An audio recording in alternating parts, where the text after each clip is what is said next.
अस्सी कोस में रोपली गुलाब चंपा फूलावा।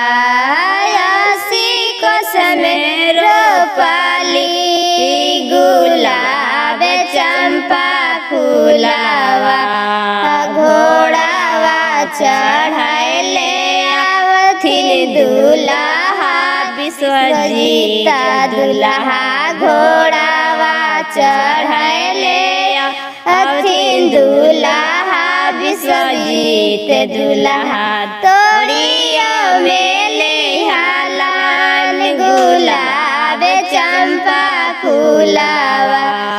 तोड़ियो में लेहलन गुलाब चंपा फूलावा। रोई रोई बोलथिन बेटी प्रियंशु बेटी। रोई रोई बोलथिन बेटी प्रियंशु बेटी।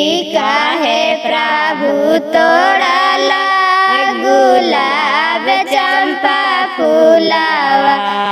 काहे प्रभु तोड़ला गुलाब चंपा फूलावा।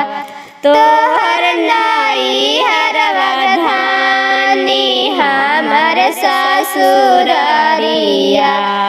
तोहर नाई हरवा धानी हमर ससुररिया। ओहे लागी तोड़ली गुलाब चंपा फूलावा। ओहे लागी तोड़ली गुलाब चंपा फूलावा।